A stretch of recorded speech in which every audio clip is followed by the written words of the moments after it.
आज हम जिस कहानी के बारे में बात करने जा रहे हैं वो है एक बहादुरी और बलिदान की मिसाल। ये कहानी है सेकेंड वर्ल्ड वॉर के उस दौर की जब हर एक सिपाही अपनी जान की परवाह किए बिना अपने देश के लिए लड़ रहा था। इस फिल्म में हम देखते हैं एक छोटे से मिशन को जो लगता तो छोटा है, एक सिपाही को घर वापस लाना, लेकिन इस मिशन के पीछे छुपी है एक माँ की दुआ, एक परिवार का दर्द और एक टीम की जान लगाने की तैयारी। एक ऐसे समय में जब हर तरफ जंग का आग लगा था, एक कैप्टन और उसकी टीम को भेजा जाता है ताकि वो एक सिपाही प्राइवेट रायन को ढूंढकर घर ले आने की, जिसके 3 भाई पहले ही जंग में शहीद हो चुके हैं। फिल्म का नाम है सेविंग प्राइवेट रायन। तो चलिए शुरू करते हैं, लेकिन उससे पहले नमस्कार दोस्तों, मैं हूं सैम और ये है नो दी स्टोरी।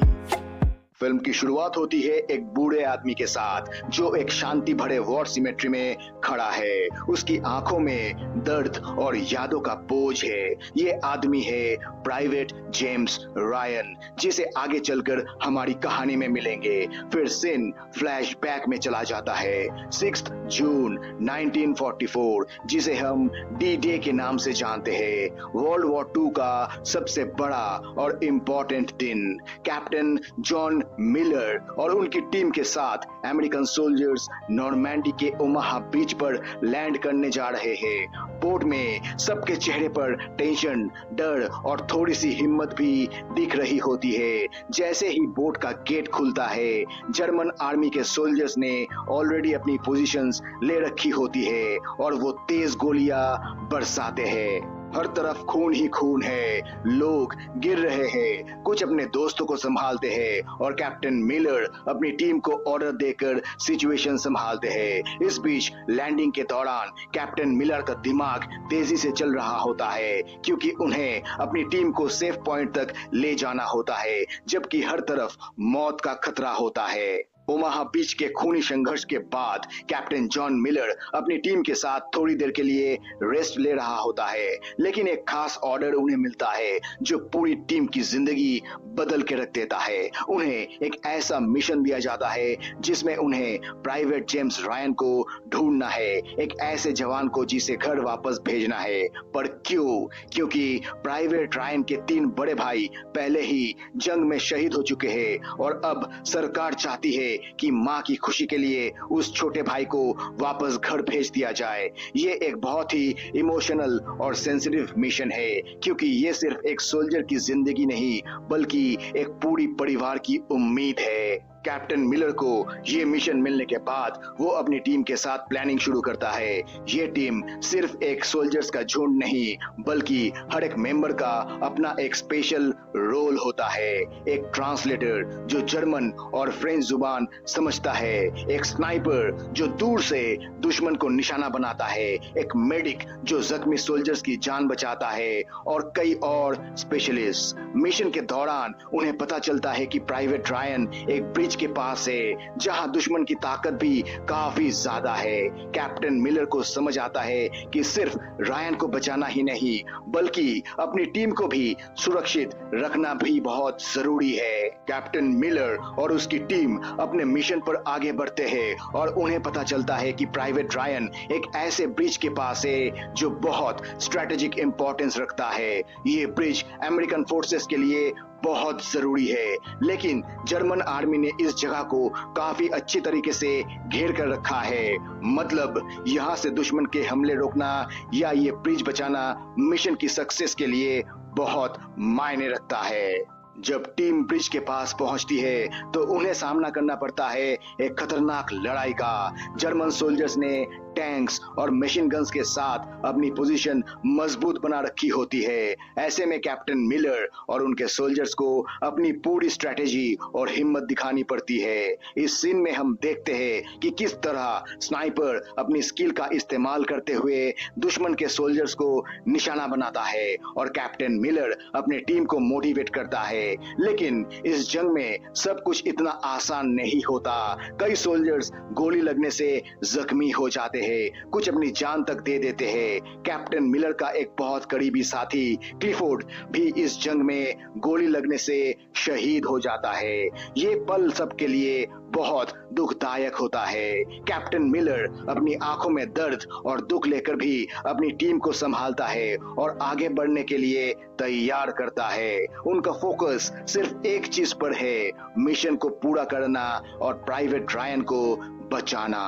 ब्रिज पर संघर्ष के बाद कैप्टन मिलर की टीम आगे बढ़ती है, लेकिन जंग के दौरान उनके एक और साथी को गहरा घाव लगता है। जख्मी साथी की हालत बहुत नाजुक होती है। मेडिक उसकी मदद करने की पूरी कोशिश करता है, लेकिन जंग के मैदान की कठिनाइयों और दुश्मन की लगातार गोलीबारी की वजह से मेडिकल मदद मिलना मुश्किल हो जाता है। इस दौरान कैप्टन मिलर की आंखों में दर्द साफ दिखाई देती है, क्योंकि हर एक जीवन उनके लिए कीमती होता है और हर तरफ हर एक जान इस मिशन को और भी ज्यादा मुश्किल बना देती है। टीम के लिए ये सिचुएशन एक बड़ा चैलेंज होता है, क्योंकि उन्हें ना सिर्फ अपने मिशन पूरा करना है बल्कि अपने जख्मी साथी को भी बचाना है। कैप्टन मिलर और उनकी टीम एक छोटी बस्ती में पहुंचती है, जहां उन्हें पता चलता है कि प्राइवेट रायन उस ब्रिज के दूसरे हिस्से में है, जहां जर्मन फौज अपनी पकड़ मजबूत कर रखी है। ये जगह एक स्ट्रेटेजिक पॉइंट है। अगर ये ब्रिज गिर गया तो अमेरिकन फोर्सेस के लिए आगे बढ़ना मुश्किल हो जाएगा। बस्ती में हालत बहुत ही गंभीर है। जर्मन फौज के सोल्जर्स ने टैंक्स, मशीन गन्स के साथ अपनी पोजीशंस बना रखे हैं, जो हमला करने वालों के लिए एक बड़ा चैलेंज है। कैप्टन मिलर और उनकी टीम जल्दी से एक योजना बनाता है। कुछ लोग स्नाइपर पॉइंट पर जाकर दुश्मन को दूर से निशाना बनाएंगे, कुछ लोग ब्रिज के नीचे से छुपकर अटैक करेंगे और कुछ एक्सप्लोसिव्स के साथ ब्रिज को नुकसान पहुंचाने की कोशिश करेंगे। जंग की शुरुआत होती है। जर्मन टैंक्स और मशीन गन्स की जोरदार फायर के सामने अमेरिकन सोल्जर्स अपनी जान लगाकर लड़ते हैं। हर एक गोली की गूंज के साथ एक सोल्जर गिरता है, लेकिन वो कभी हिम्मत नहीं हारते। इस जंग के बीच कैप्टन मिलर खुद भी एक गोली लगने से गिर जाता है। ब्रिज पर लड़ाई अपनी चरम सीमा पर पहुंचती है। कैप्टन मिलर और उनकी टीम हर हाल में ब्रिज को बचाने की कोशिश करते हैं, क्योंकि अगर ये ब्रिज गिर गया तो एलाइड फोर्सेस का आगे बढ़ना मुश्किल हो जाएगा। जर्मन टैंक और मशीन गन्स की जोरदार फायर के बीच अमेरिकन सोल्जर्स अपनी पूरी ताकत से लड़ते हैं। इस भारी जंग में हर किसी को अपनी जान की परवाह नहीं है। हर एक सोल्जर अपने साथियों के लिए अपनी जान दे रहा है। एक एक करके सोल्जर्स गिरते हैं, लेकिन टीम की हिम्मत टूटने नहीं देती। कैप्टन मिलर गोली लगने से जख्मी हो जाते हैं। उसकी सांस चल रही होती है, लेकिन वो अपनी टीम को हिम्मत देना नहीं भूलता। उसके जख्म गहरे होते हैं, लेकिन सबसे बड़ा दर्द उनके दिल में होता है। अपने देश और मिशन के लिए कुर्बानी देना, उसका ये सोचना कि क्या उनकी कुर्बानी बेकार जाएगी या नहीं, उसके दिल को दर्द से भर देता है। लेकिन वो अपने आखिरी पल तक अपने मिशन को पूरा करने पर ध्यान देता है। अंत में प्राइवेट रायन कैप्टन मिलर के पास आता है।